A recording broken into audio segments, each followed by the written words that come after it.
नमस्कार विद्यार्थी मित्रों, एशियन विद्यालय द्वारा संचालित ई लर्निंग कार्यक्रम में फरी एक बार आप सर्वेનું हार्दिक स्वागत है। हिंदी विषय में आज આપણે थोड़ा चैप्टर जोया आगळ।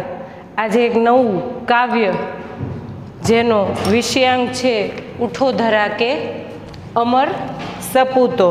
बने त्यां सुधी पाठ्यपुस्तक साथे राखवा प्रयत्न करवो।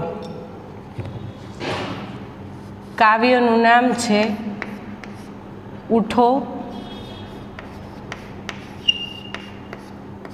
धरा के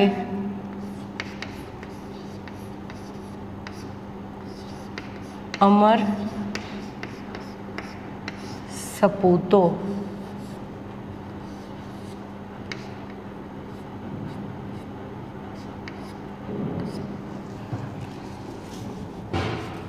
अने काव्यना लेखक छे द्वारिका प्रसाद।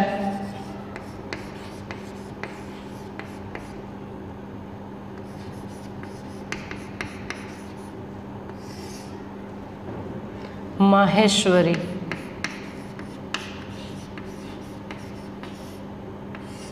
द्वारिका प्रसाद माहेश्वरी।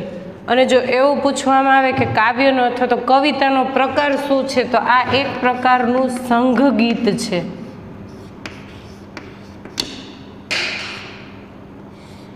संघगीत संघगीत एटले के समूह द्वारा गवातुं गीत। ज्यारे जोम अने जुस्साथी गीत गवाय छे, झाझा अवाज साथे, झाझा रણકાર साथे, तो तेने शुं कहेवाय? संघगीत। आपणे ओला परेड में ने एम जोवा मळे छे संघगीत, नन्हे मुन्ने बच्चे तेरी मुट्ठी में क्या है। तो आ बधा जे गीत छे संघगीत कहेवाय। एमानुं आ एक जे द्वारिका प्रसाद माहेश्वरीनुं जे गीत छे ते आपणे जोईए। द्वारिका प्रसाद माहेश्वरी का जन्म 1 दिसंबर 1916 को रोहता, आगरा, उत्तर प्रदेश में हुआ था। 29 अगस्त 1918 में उनकी मृत्यु हुई।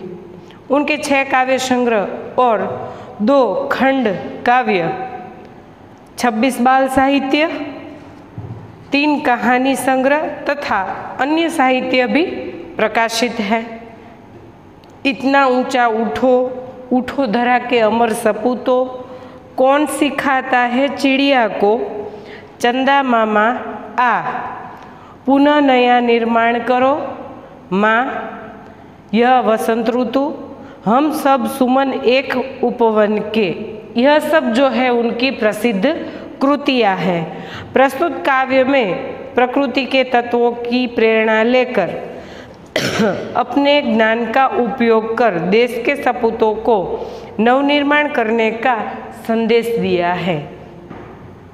तमे बधा जाणो छो कि 1947 में आपणो देश आजाद थयो। तो आजाद थया पहलानी जे स्थिति हती ए खबर छे कि आपणे शुं हता? अंग्रेजोना गुलाम हता। तो ए गुलामीनी रात एटले के 1947 पछी गुलामी वेठ्या पछीनी जे सवार छे ए आखी सवारने प्राकृतिक तत्वों साथे संकळावी अने कविए एक उत्तम कृति आपेली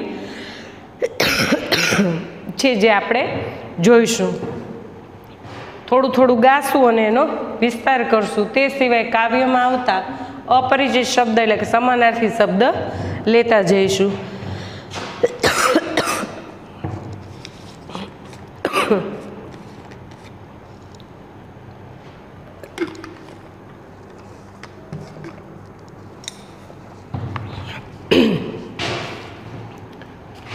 उठो धरा के अमर सपूतो, पुनः नया निर्माण करो, जन जन के जीवन में फिर से नव स्फूर्ति नव प्राण भरो। हे भारत माता, पवित्र भूमि भारत माता के धरा यानी धरती, पवित्र धरती,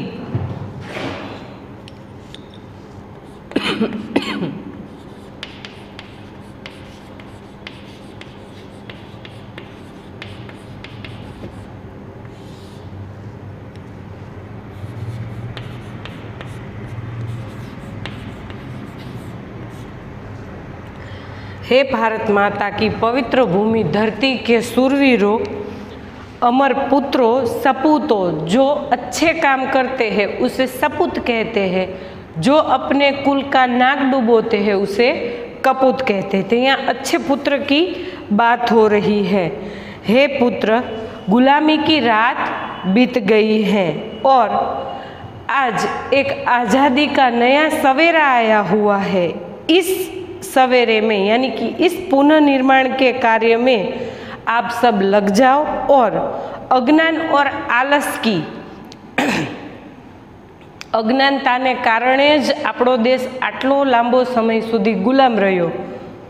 જો અજ્ઞાનતા ઓછી હોત તો અંગ્રેજોની હેસિયત નથી કે આપણને ગુલામ બનાવીને રાખી શકે, પણ ફક્ત ને ફક્ત ભણતરનો અભાવ અને ક્યાંક ને ક્યાંક અજ્ઞાનતાને કારણે આજે અંગ્રેજો છે એ ભારત દેશ ઉપર राज करी गया। तो एक गुलामी का समय जो है वो बीत गया है। आज स्वतंत्रता की नई सुबह आई है जिसमें अज्ञान और आलस्य की नींद से लोगों को उठाइए और देश के पुनर्निर्माण के लिए यानी कि आज नई एक शुरुआत करनी है, उसमें सारे लग जाइए।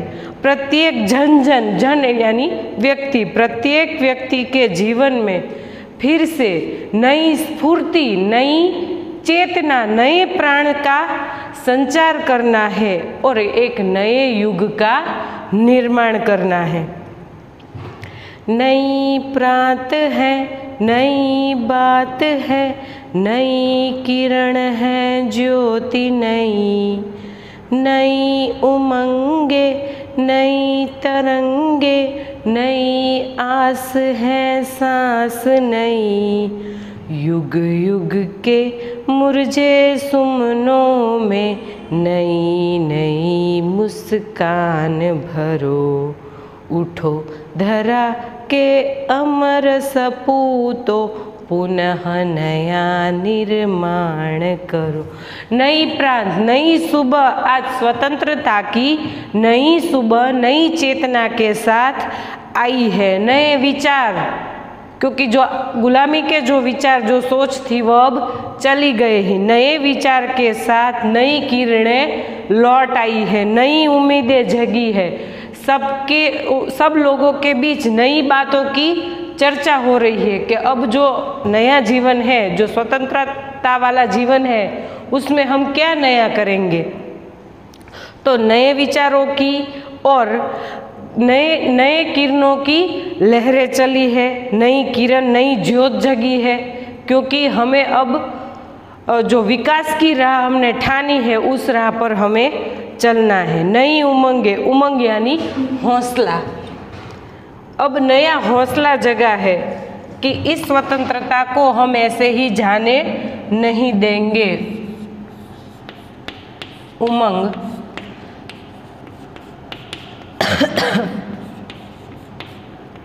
हौसला,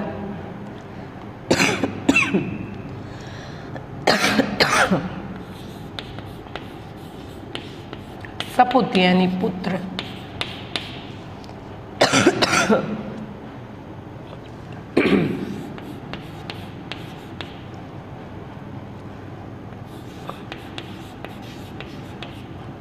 नवस्फूर्ति,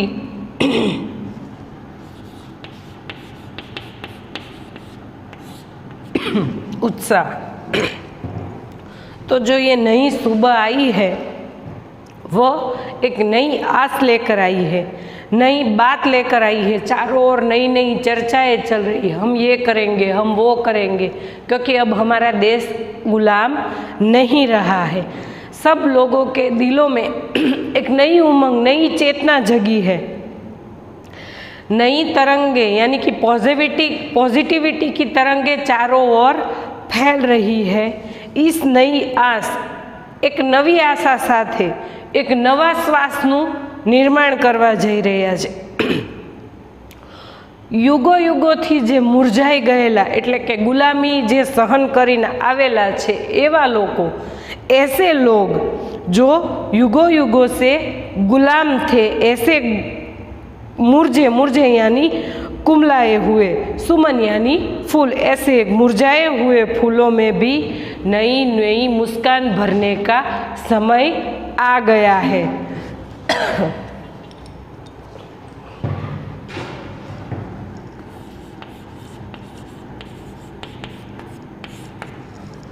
मुरझे यानी कुमलाए। આપણે ગુજરાતીમાં કહીએ તો કરમાઈ ગયેલું। અને સુમન જે જનરલી સ્ત્રીનું નામ હોય છે સુમન, પણ સુમન એટલે એનો બીજો અર્થ થાય છે फूल। मुरझाए हुए फूलों को नई चेतना देने का समय आ गया है। डाल डाल पर बैठा विहंग कुछ नए स्वरों में गाते हैं। गुन गुन गुन गुन करते भौरे मस्त उधर मंडराते हैं। नवयुग की नूतन वीणा में नया राग नव गान भरो। उठो धरा के अमर सपूतो पुनः नया निर्माण करो। यहाँ हमें प्राकृतिक तत्व देखने को मिलते हैं। जैसे ही स्वतंत्रता की सुबह आई है तो प्रकृति भी पूरी तरह आनंदित हो गई है। यानी कि डाल डाल पर जो पक्षी बैठा है, अलग अलग प्रकार के पक्षी बैठे हैं, वो सभी पक्षी एक गीत गुनगुना रहे, एक गीत गा रहे। कौन सा? तो वो सुख संपत्ति और स्वतंत्रता का गीत गा रहे हैं। और हर एक के स्वरों में जो आज़ादी है, जो एकता है हमारी, उस आज़ादी का स्वर हमें सुनाई पड़ता है। भंवरे भी बहुत खुश हो गए हैं, वो भी इधर उधर गुनगुन आवाज़ करते हुए चारों ओर फूलों के पास मंडरा रहे हैं और मस्ती में उड़ रहे हैं। नए युग की वीणा में ये राग नए गाने भरो। यानी कि नवयुग, नया जमाना जो आया है, अब पुराना जो है वो नहीं चलेगा। जो हमने एक बार गुलामी सहन कर ली, अब हम सहन नहीं करेंगे। इस नवयुग, नए जमाने का, नए युग की वीणा में ये राग जो गाने का ढंग है, राग यानी गाने का जो ढंग है, वो नव गान भरो। यानी कि इस नए गान को इस वीणा के अंदर भर दो। वीणा यानी सरस्वती देवी के हाथों में हम देखते हैं ना जो वाजिंत्र, उसे वीणा कहते। तो इस वीणा में स्वतंत्रता रूपी राग भरो और इस स्वतंत्रता का आनंद लो। उठो धरा के अमूर सपूतो पुनः नया निर्माण करो। यानी कि जो हमारा देश गुलामी सह कर आया है, अब वो सहने वाले नहीं। आज एक नई चेतना, नई उमंग आई है। हे सपूतो, हे पवित्र भारत भूमि के पुत्रों, इस नवयुग का स्वागत करो इस नवयुग के निर्माण में लग जाओ। कली कली खिल रही इधर वह फूल फूल मुस्काया है। उद्यान की सभी कलियां खिल रही हैं।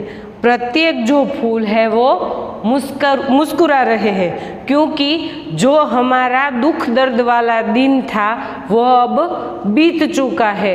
अब एक नई आस, नई किरण, नई जोश के साथ हमारे देश और दुनिया में आई है। इसका हम आनंद से स्वागत करते हैं।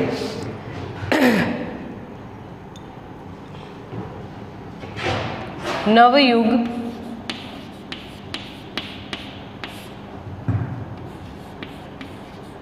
नया ज़माना, जो पुराना था वह चला गया, यह नया ज़माना। राग यानी गाने का एक ढंग।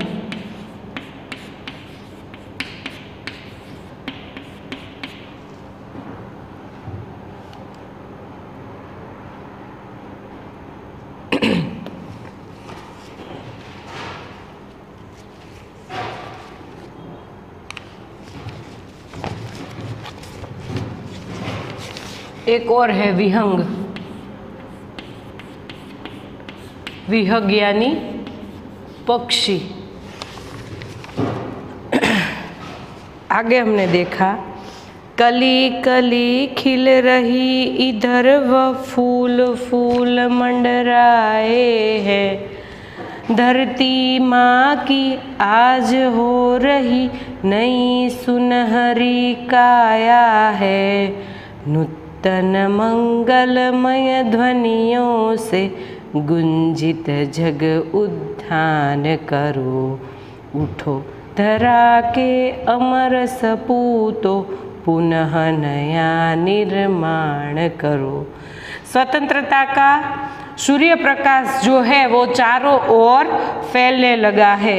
ऐसे फैला है जैसे कि लगता है मानो धरती माँ ने सुनहरा रंग धारण कर लिया हो। पूरी जो धरती है वो सुनहरी हो चुकी है। चारों ओर स्वतंत्रता का प्रकाश फैला हुआ है। नूतन मंगलमय यानी कि चारों ओर शुभ ही शुभ होने वाला है। इन शुभ वाणियों से, इन शुभ गानों से, इन शुभ आवाज से जो संसार रूपी उद्यान यानी बगीचा जो है वो गुंजित करो और स्वतंत्रता का आनंद उठाओ। यहाँ हमें दो परिचित शब्द मिलते हैं। काया यानी शरीर,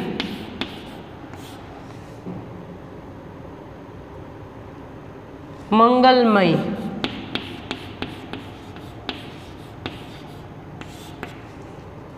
यानी शुभ, अच्छा जो होता है वो। ध्वनि, वैसे ध्वनि यानी आवाज होती है पर यहाँ पर ध्वनि का अर्थ है वाणी, अच्छी वाणी, शुभ वाणी। અને ગુંજિત यानी गुंजार से युक्त, यानी गुंजार से युक्त यानी आवाज से भरा हुआ। तो यह स्वतंत्रता की आवाज चारों ओर फैली है।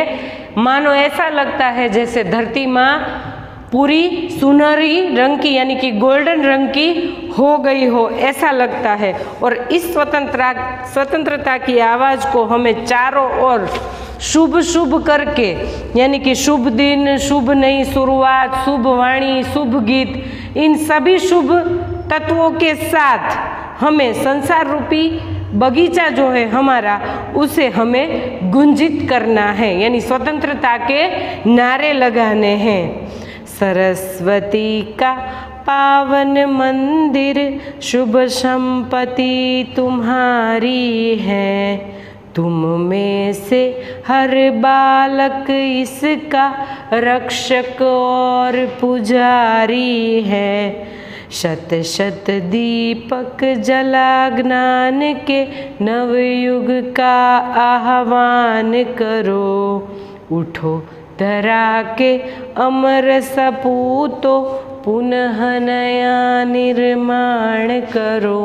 हे सरस्वती माता, देश के बालक जो हमारे कवि है वो देश के बालकों से कहते हैं कि जो सरस्वती माता जी का पावन मंदिर है और हमें जो सरस्वती माता द्वारा दी गई कल्याणकारी सारी भी विद्या है वो हमारी संपत्ति है। यानी कि हमारे पास जो ज्ञान होगा तो हम ज्ञान किसी और को दे सकेंगे और अंधकार और अज्ञानता में डूबने से बचेंगे। हम अज्ञानी से दूर रहने का प्रयत्न करेंगे। इसीलिए कवि बच्चों को ये जो सरस्वती माँ का पावन मंदिर है उसमें कहते हैं कि सरस्वती द्वारा दी गई सारी कल्याणकारी विद्या जो है सभी बच्चों की संपत्ति है। तुमसे हर बालक इसका रक्षक और पुजारी है। आप में से हर एक बालक, देश का हर एक बालक इस सरस्वती माँ का रक्षक भी है और इस सरस्वती मंदिर का यानी कि हमारे भारत भूमि का वह पुजारी भी है। शत शत दीपक, शत यानी 100, असंख्य दीपक यानी कि ज्ञान के दीपक, हमें असंख्य ज्ञान के दीपक जलाने हैं और नवयुग यानी कि नया जो युग आने वाला है, जो विकास की राह पकड़ने वाला है, इस युग का आह्वान यानी पुकारना, हमें इस युग को बुलाना है और इसका स्वागत करना है। उठो धरा के अमर सपूतो पुनः नया निर्माण करो। सभी प्रकार का ज्ञान पाकर देश को उज्जवल बनाना है, यानी कि जो अच्छा ज्ञान है उसे हमें ग्रहण करना है, बुरे को हमें छोड़ देना है। ऐसे अच्छे ज्ञान को ग्रहण करके हमें हमारे देश की रक्षा करनी है और उसके विकास में हमें सहयोग करना है, क्योंकि अब हम गुलामी सहन नहीं करेंगे और इस नए युग का जो गुलामी के बाद आया हुआ है, इस नई सुबह का हम स्वागत करेंगे। तो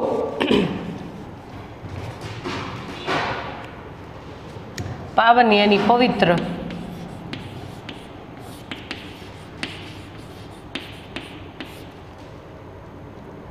शत એટલે 100,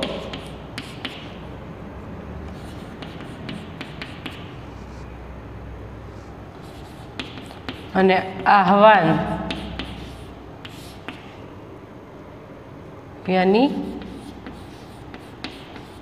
पुकारना, बुलाना, आह्वान करना।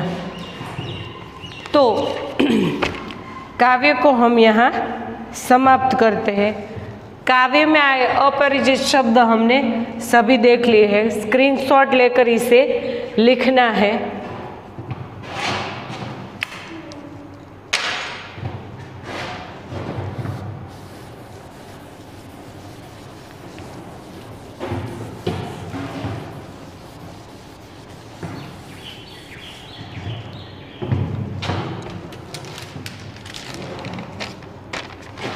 अब हम यहाँ स्वाध्याय के कुछ क्वेश्चन की लिखाई करेंगे। तो कवि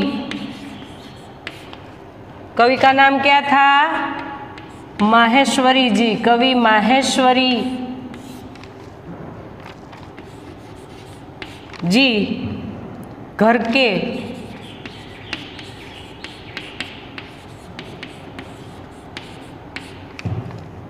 अमर सपूतों से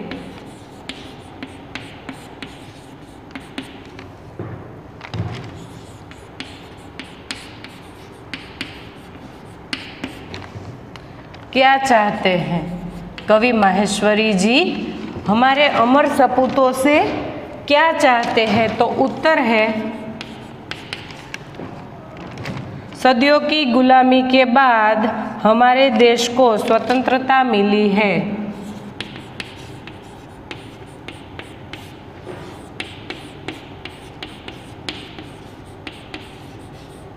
सदियों की गुलामी के बाद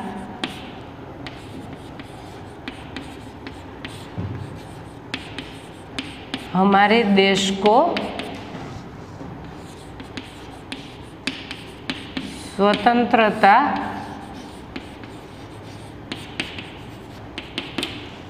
मिली है। कवि चाहते हैं कि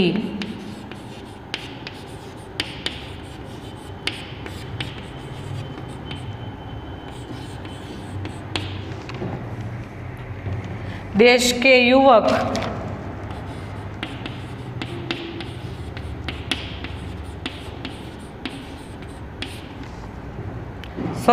स्वतंत्रता के बाद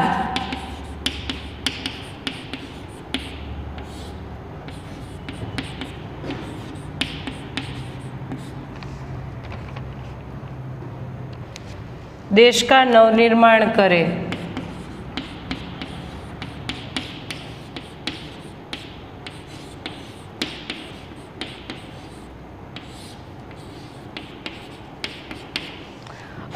अभी हमारे यहाँ मुहिम चल रही है, मोदी जी ने चलाई है, लोकल फॉर वोकल, यानी कि स्वदेशी चीज़ें अपनाएं और विदेशी चीज़ों का बहिष्कार करें। बहिष्कार न कर सके तो उसका उपयोग कम करें।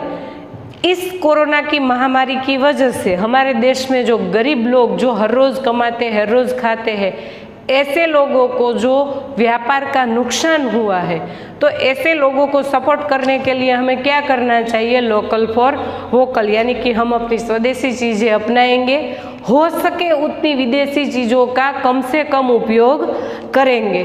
तो यह भी एक ऐसी ही बात है कि हमें स्वतंत्रता के बाद का जो देश है वो हमें कैसे चलाना है, ये कवि ने दिखाया है। तो स्वतंत्रता के बाद हमें देश का नवनिर्माण करना है। वे लोगों के जीवन में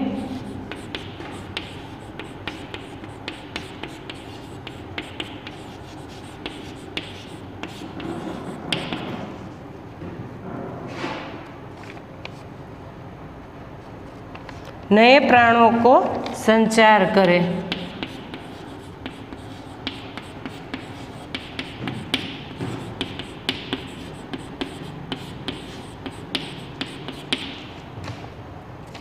युग युग के मुरझाए हुए फूलों की को नई मुस्कान दे। युग युग के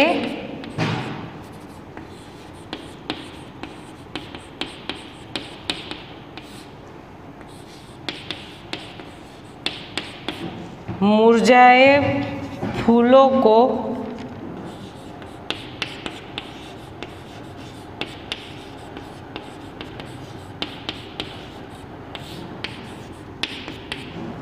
नई मुस्कान दे।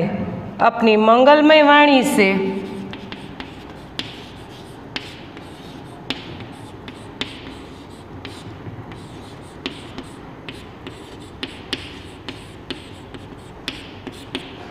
मंगलमय वाणी से संसार रूपी उद्यान को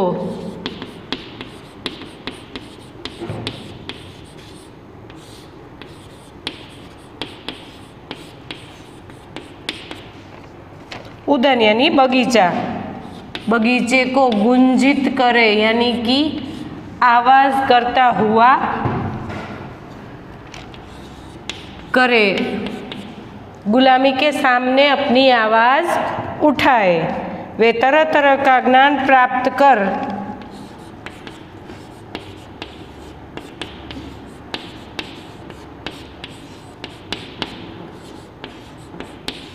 तरह तरह का ज्ञान प्राप्त कर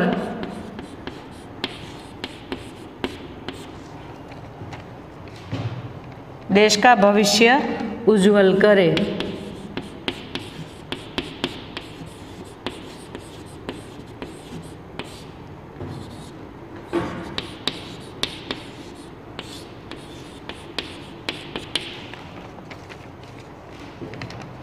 इस प्रकार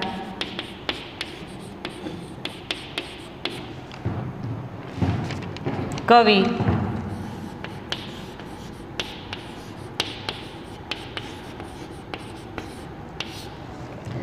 माहेश्वरी जी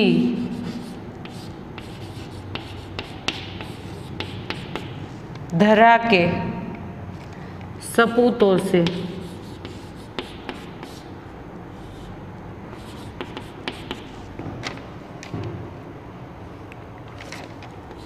अनेक अपेक्षाएं रखते हैं।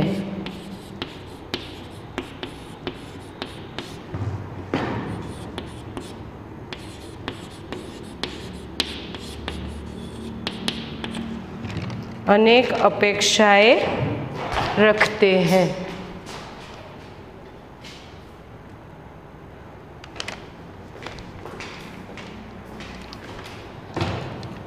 तो सदियों की गुलामी से यह स्क्रीनशॉट लेकर रख लेना है और फेसबुक में लिखना है कि सदियों की गुलामी के बाद हमारे देश में स्वतंत्रता मिली है।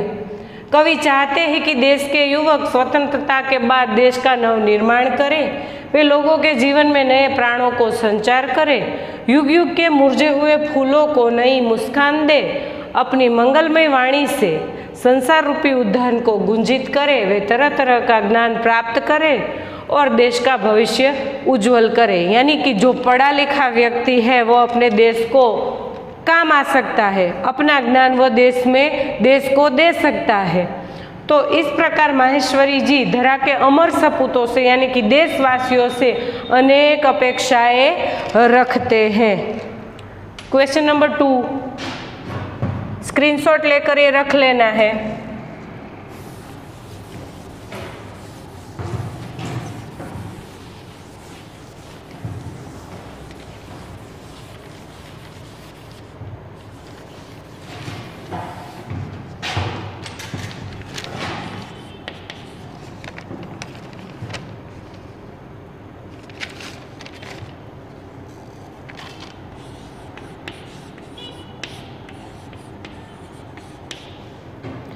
कवि नई मुस्कान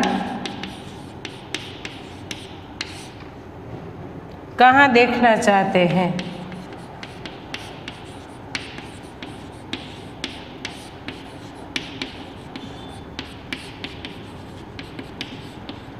तो हमने देखा था कि दिलों के फूल स्वतंत्रता के प्रकाश में खिले हुए हैं। उत्तर देखते हैं।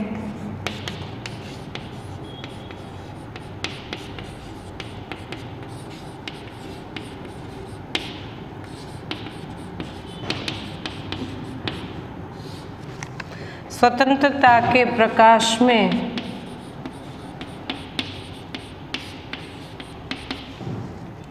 खिलते हैं।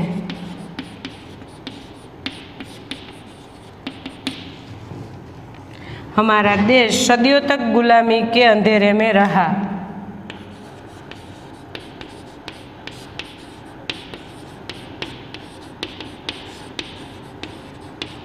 सदियों तक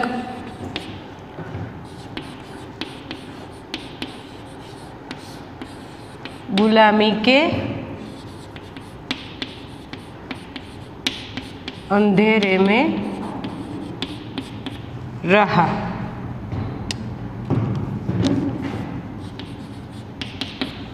है। विदेशी शासक यहाँ के लोग पर अत्याचार करते हैं।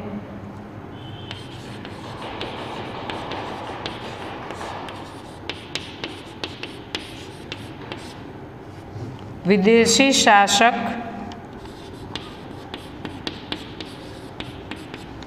यहाँ के लोगों पर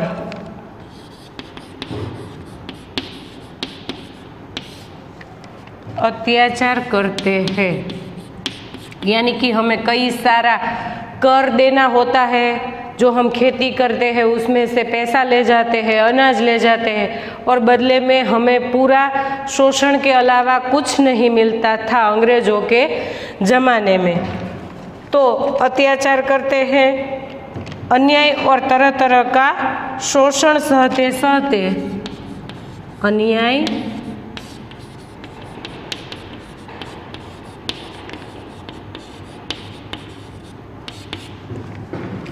तरह तरह का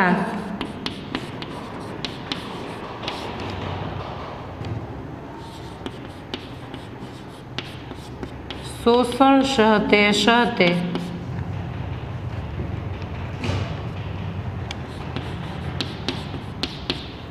लोग अपना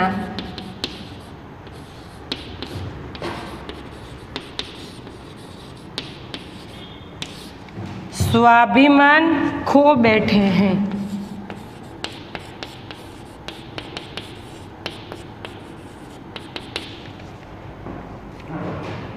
उनके दिलों में उदासी छा गई है।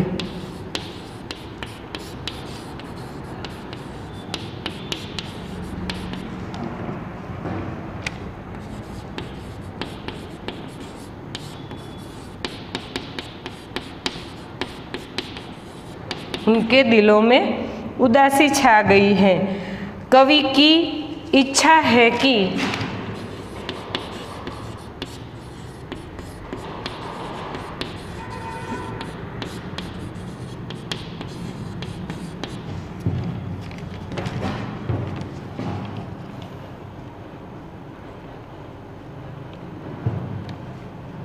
ऐसे मुरझे दिलों में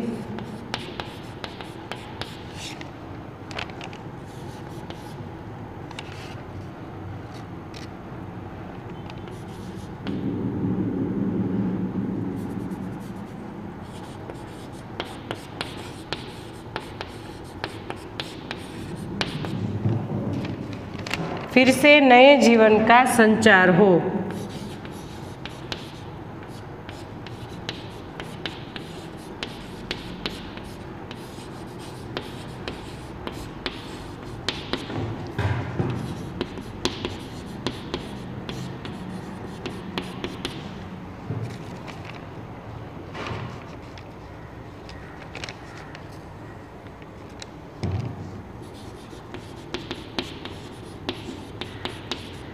इस प्रकार कवि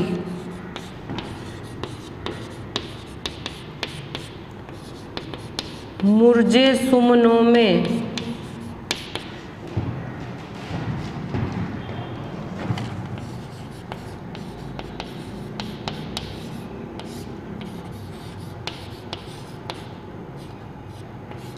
मुस्कान भरना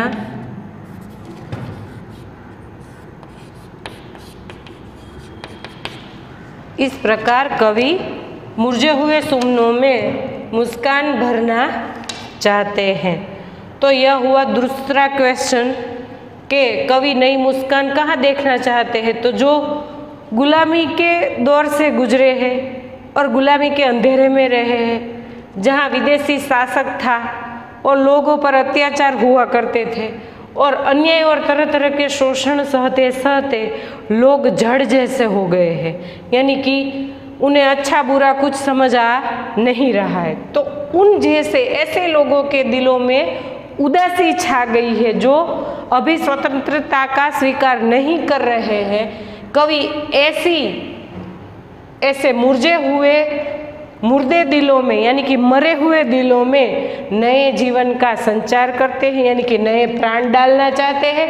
और कवि मुरझे सुमनों यानी ऐसे मुरझाए हुए लोगों को फिर से हंसाना और मुस्कुराहट देना चाहते हैं।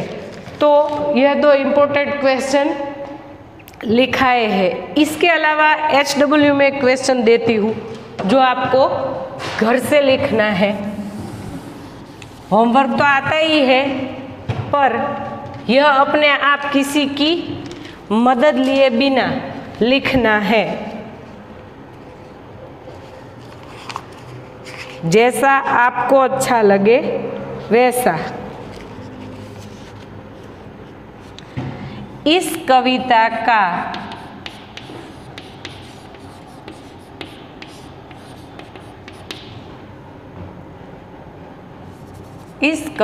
में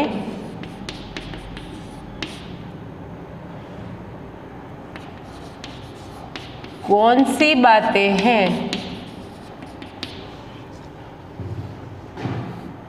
जिन्हें तुम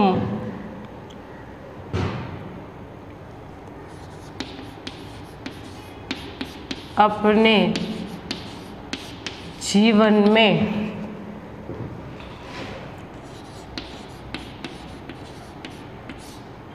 उतारना चाहते हो।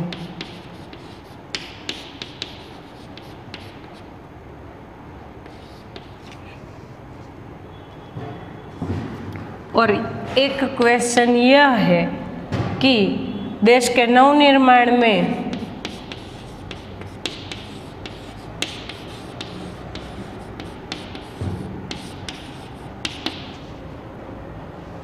आप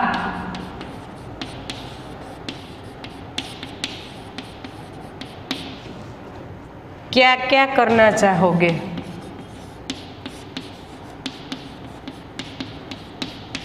यह जो दो क्वेश्चन है वो अपने आप लिखने हैं। कविता आपने पढ़ी है, मैंने पढ़ाई है, इसके तौर पर ये दो क्वेश्चन लिखने हैं। दो मैंने लिखाए हैं, ये दो अपने आप लिखने हैं।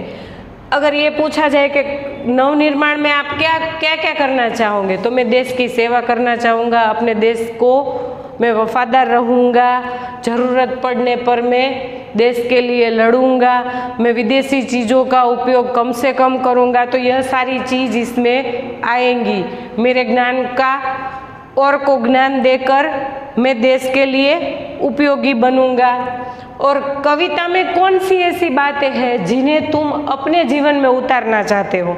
ये जो आज हमने कविता पढ़ी है, उस कविता के आधार पर ये 2 क्वेश्चन हमें HW में ये 2 क्वेश्चन के नीचे लिखने हैं। तो कविता पढ़ी, कविता में आए अपरिचित शब्द देखे, 2 क्वेश्चन देखे और 2 क्वेश्चन आपको HW में दे रही हूँ जो आपको अपने हिसाब से लिखने हैं।